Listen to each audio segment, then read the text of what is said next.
Rappel important, obligation réglementaire, code de l'environnement. Pour intervenir sur un circuit frigorifique, il faut que l'entreprise soit titulaire de l'attestation de capacité et que l'intervenant soit titulaire de l'attestation à la manipulation des fluides frigorigènes. Le port des équipements de protection individuelle est nécessaire pour intervenir sur le circuit électrique et frigorifique. Donc entraînement au dépannage. Donc là la chambre à froid, alors là déjà la température est élevée, ça c'est clair. Donc là on voit que la BP, vu la température dans la chambre à froid qui est élevée, c'est pas normal qu'elle soit givrée comme ça au niveau de l'aspiration. On va voir l'intérieur. Donc là la BP doit être faible. D'ailleurs c'est super froid, hein. À mon avis aucune surchauffe là. On va aller voir à l'intérieur. Ouais, les ventilos tournent. Ouais, ça fait du froid. Alors déjà,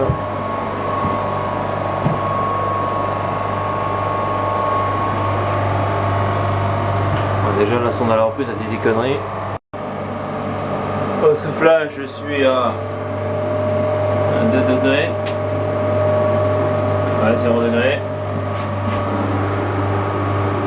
À la reprise, ouais, je suis à 9 degrés à peu près. Et le régulateur m'indique 42, 43, ok. Donc là, il y a une panne électrique déjà. Il y a une panne fluidique parce que on avait vu la vanne givrée. Bon, ça va confirmer, on verra après. Alors plus je descends en température dans la chambre à froide et plus j'ai la température ici qui monte. C'est étrange. Pourtant il me semble qu'il n'y a pas de polarité sur les résistances, sur les sondes je veux dire. Donc je pense pas que ce soit des degrés Celsius convertis en Fahrenheit, donc à mon avis c'est le décalage du zéro quoi, sur la compensation de la sonde. Alors la compensation de température c'est le paramètre 25, c'est le SO, je peux aller à plus ou moins 20 Kelvin, donc je vais aller voir ça.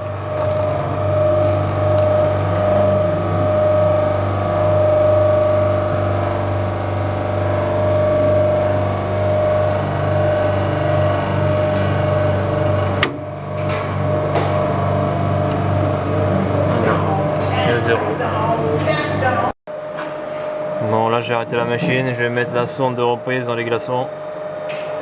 Je vais faire le 0 parce que là ça m'intrigue. Je vérifie ça. Donc avant de faire le 0, je vais quand même, parce que j'ai vérifié que la compensation était correcte. Donc là je vais regarder les Fahrenheit. Je suis choqué.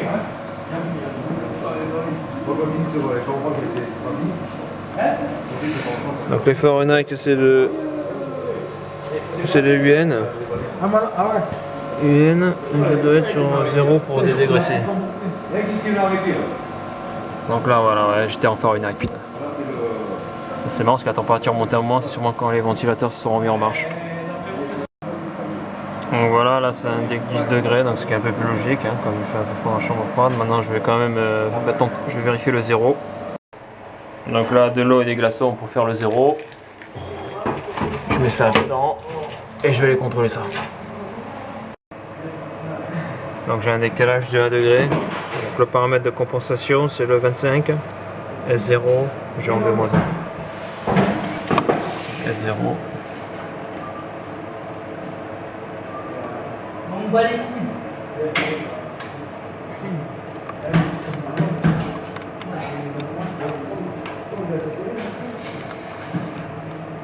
Et voilà.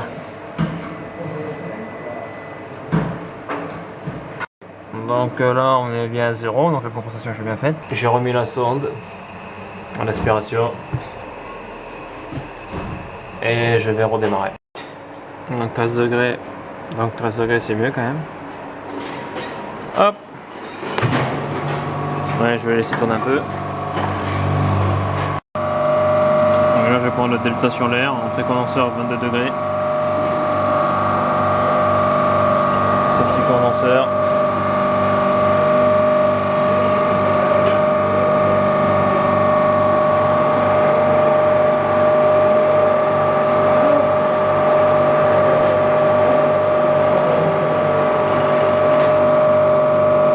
Degrés, ça fait 8 de delta, reprise 7 et soufflage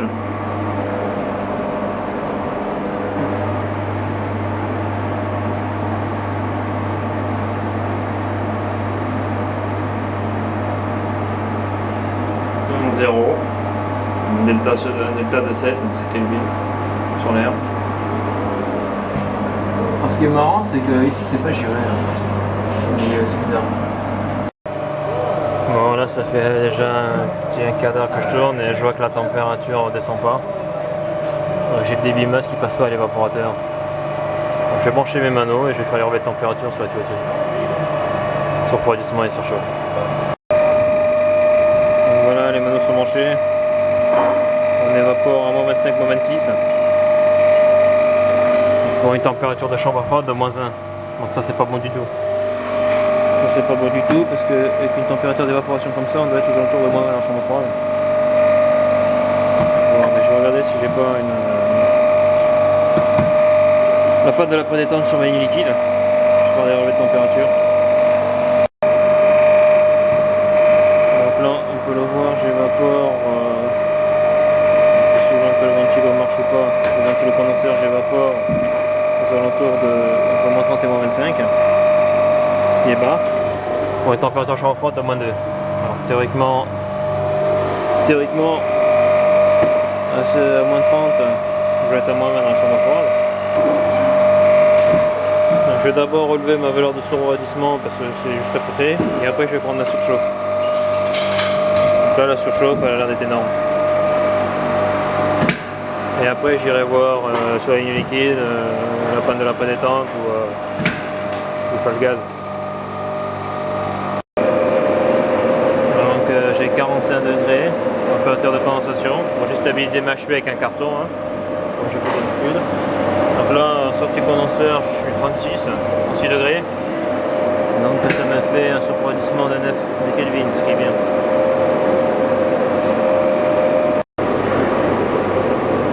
Ce qui est bizarre, c'est qu'un refroidissement comme j'ai le voyant, on le voit, il bute la mort. Ça, c'est peut-être un signe qu'il y aurait quelque chose qui me bouche, qui bouche l'ocalisation, peut-être au niveau de l'électrovanne. Je prends les températures pour vérifier ça. Donc en sortie bouteille, j'ai 37. Donc ça, pour faire ça, il faut vraiment que l'HP soit stable, sinon c'est pas possible. Ça donne des valeurs bidons. Donc température sortie bouteille 35.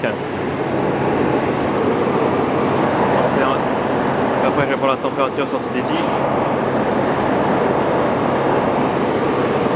Température sortie des hydrateurs 34, donc c'est bon.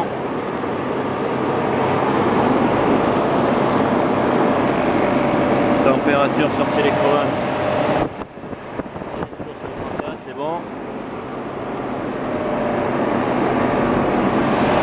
Température sortie voyant, on est à 30. On est à 30. Donc là, on est à 30, là j'ai 5 degrés, 5 Kelvin de différence. Donc là j'ai une prédétente. J'ai une prédétente et à mon avis ici j'ai un bouchon. Donc là je vais arrêter la machine. Enfin, je vais tout ramener à la bouteille et je vais ouvrir. Ok, ça c'est bon. Ah, et en plus la vanne était mal serrée, j'hallucine. Ça c'est Richard qui me l'a pas remis. Bon, ça change rien au niveau de mon symptôme, hein. J'ai bu la mort, donc j'ai des vapeurs, donc j'ai un changement d'état. Je vais me le remettre encore à l'avant et on va tirer au vide.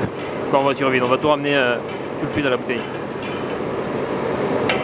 Voilà.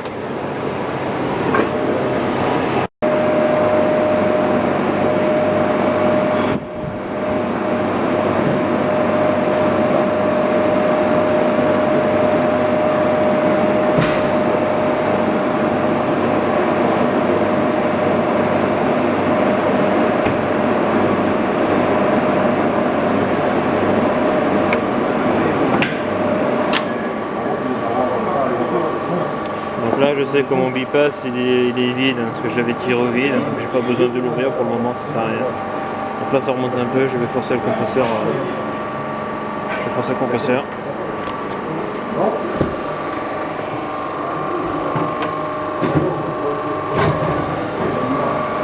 Voilà, je vais attendre un peu que ça dégaze, voir si ça remonte au niveau de la BP.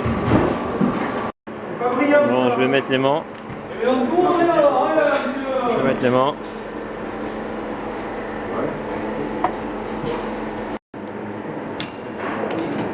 Donc là je suis sur un signal pour m'améliorer, je suis sûr que l'électrode ne se réalimentera pas tant que j'aurai pas quitté le défaut. Voilà, ça fait clac, ça c'est bon. Je vais voir si la VP a remonté. La VP remonte. La VP remonte, je vais remettre le compresseur en marche.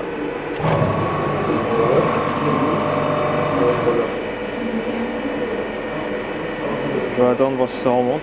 Ok, je vais pouvoir ouvrir le voyant. Le voyant qui est ici. Je vais pouvoir ouvrir le voyant qui est ici, mais je vais couper le jus quand même de la machine. Au cas où.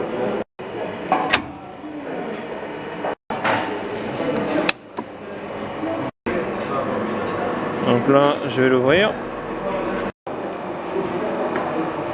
Donc ben voilà la panne. J'ai un petit bouchon percé, donc j'ai une obstruction du voyant. Donc je vais l'enlever et je vais tester. Je vais réparer, je vais tester la machine. Bon là j'ai resserré. Je vais me... Bon là je sais que je suis intervenu dessus, j'essaierai de ne pas y avoir de fuite, donc je vais relâcher le fluide et je vais faire une recharge de fuite au détecteur. Voilà, alors avant je vais tirer au vide bien sûr. Ok, la pompe est débranchée.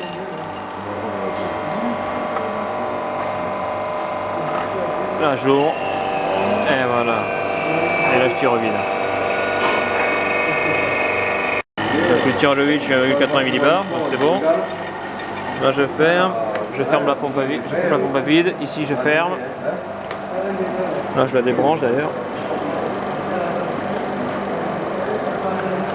Là je la débranche. Bon là qu'est-ce que je fais? Ben là j'ai ma vanne de service en cale avant, donc je vais l'ouvrir.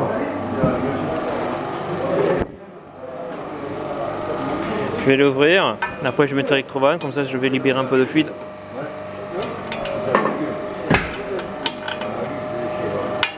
Voilà. Là on voit le fluide qui passe. Là. Et à l'arrière. Bon, puis d'ailleurs j'ai une vanne de démarrage, donc c'est pas un souci.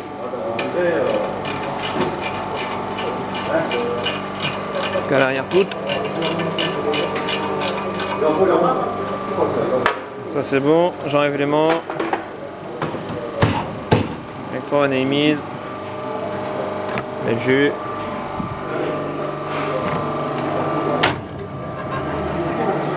Et j'appuie sur le bouton.